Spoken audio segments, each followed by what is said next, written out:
আসসালামু আলাইকুম প্রিয় শিক্ষার্থী বন্ধুরা, আজকে আমরা সমাধান করছি ময়মনসিংহ বোর্ড 2023 সালের কোশ্চেনটা।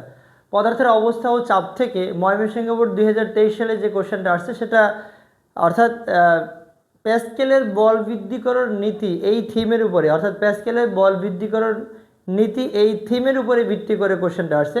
দুইটা নিঃছিদ্র পিস্টনযুক্ত সিলিন্ডার আছে। প্রথম সিলিন্ডারের প্রস্থচ্ছেদের ক্ষেত্রফল দেওয়া আছে 0.5 মিটার স্কয়ার এবং দ্বিতীয় সিলিন্ডার অর্থাৎ বড় পিস্টনের প্রস্থচ্ছেদের ক্ষেত্রফল দেওয়া আছে 2.5 মিটার স্কয়ার। তো আরও বলা আছে যে প্রথম পিস্টনের উপরে যদি 10 কেজি ভর চাপানো হয় তাহলে বড় পিস্টনে কি পরিমাণ ঊর্ধ্বমুখী বল অনুভূত হবে, আমরা সেই কোশ্চেনটা সমাধান করব। আমরা বল বৃদ্ধিকরণ নীতি অনুযায়ী জানি F2 বাই হলো F1 ইকুয়াল হলো A2 বাই হলো A1। আমরা F2 এর মান বের করব। F2 ইকুয়াল হবে A2 বাই A1 ইন্টু হলো F1।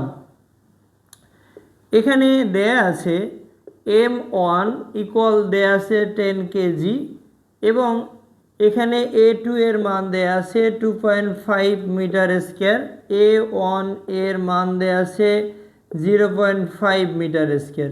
A2 বাই A1 আমরা জানি F ইকুয়াল mg, লিখে নিব F ইকুয়াল mg, তার মানে F1 যেহেতু তাহলে M1 বলছি M1g। তো A2 এর মান 2.5, M এর মান হলো 10, G এর মান 9.8, A1 এর মান 0.5। তো আমরা এখান থেকে জাস্ট বড় পিস্টনে ঊর্ধ্বমুখী বল কত আসবে সেটা বের করতে পারতেছি। কত আসে আমরা এটা দেখি। 2.5 ইন্টু হলো 10 ইন্টু হলো 9.8, এটাকে আমরা 0.5 দ্বারা ভাগ করব। অর্থাৎ বড় পিস্টনে ঊর্ধ্বমুখী লোভ পিস্টনে 490 নিউটন ঊর্ধ্বমুখী বল পাওয়া যায়। ছোট পিস্টনে প্রযুক্ত বলের ফলে যদি ছোট পিস্টনের সরণ 6 সেন্টিমিটার হয় তাহলে বড় পিস্টনে বা উভয় পিস্টনের শক্তি সংরক্ষিত থাকে কিনা বা উভয় পিস্টনের কৃতকাজ সমান হয় কিনা আমরা সেটা দেখব। অর্থাৎ শক্তি সংরক্ষণশীলতার নীতি অনুযায়ী, অর্থাৎ এখানে কৃতকাজ আর শক্তি তো আমরা জানি পরিপূরক, তাই উভয় পিস্টনের কৃতকাজ সমান দেখালেই বা সমান হলে আমরা বলতে পারবো যে শক্তি সংরক্ষিত থাকে।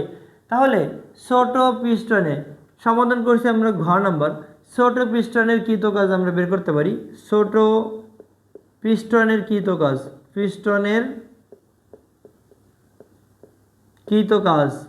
কৃতকাজ W1 ইকুয়াল হলো F1 L1, F1 হলো M1G আর L1 তো আসেই। তো এখানে M1 হলো 10, G এর মান 9.8 এবং L1 এর মান দেয়া আছে 6 সেন্টিমিটার, তার মানে 0.06। এখান থেকে আমরা ছোট পিস্টনের কৃতকাজ বা শক্তি বের করতে পারবো। 10 এখানে 9.8 ইন্টু হলো 0.06 আসে 5.88। 10 ইন্টু 9.8 ইন্টু 0.06, তার মানে ছোট পিস্টনের কৃতকাজ বা শক্তি, কৃতকাজ বা আমরা এটাকে কৃতকাজ অথবা শক্তিও বলতে পারি, কৃতকাজ এবং শক্তি পরিপূরক। তার মানে ছোট পিস্টনের কৃতকাজের পরিমাণ হয় 5.88 জুল। এবারে আমরা দেখব যে বড় পিস্টনের জাস্ট কৃতকাজ বা শক্তি কি এটাই হয় কিনা, তাহলে শক্তির সংরক্ষণ বা শক্তি সংরক্ষিত থাকবে এটা আমরা বলতে পারি। তো ছোট পিস্টনের L1 অংশের তরল, পিস্টনের L1 অংশের তরল বড় পিস্টনের L2 অংশের জায়গা দখল করবে। বড় পিস্টনের L2 অংশের জায়গা দখল করে বা ঠেলে নেয় বলা যায়, জায়গা দখল করে অর্থাৎ L1 অংশের আয়তন। এখানে যদি এতটুক L1 হয়, এখান থেকে জাস্ট আরেকটু সামনে এখানে তাহলে এটা অবশ্যই এখানে নিচে প্রেস করলে এটা উপরের দিকে উঠবে, যদি উপরের দিকে ওঠে তাহলে এই অংশ অর্থাৎ এই অংশটার আয়তন, এই অংশটার আয়তন আর এই অংশটার আয়তন সমান হবে। তাহলে আমরা বলতে পারি V1 সমান হলো V2। তার মানে V2 থেকে আমরা L2 বের করতে পারবো। তার মানে এটা হচ্ছে A2L2, এখানে হলো A1L1। তো ফাইনালি L2 ইকুয়াল হবে A1L1 বাই হলো A2। এইখান থেকে আমরা কিন্তু জাস্ট L2 এর মান বের করতে পারবো। আমরা একাত্রে বের করে দিই। তাহলে বড় পিস্টনে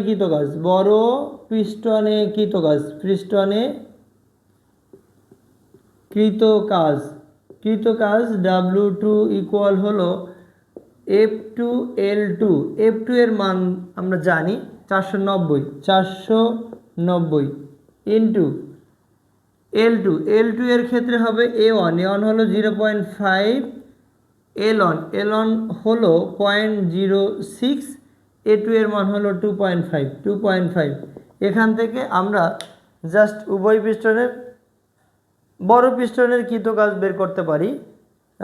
490 ইন্টু হলো 0.5 ইন্টু হলো 0.06, 490 ইন্টু 0.5 ইন্টু 0.06, এটাকে আমরা ভাগ করব 2.5 দ্বারা, 2.5।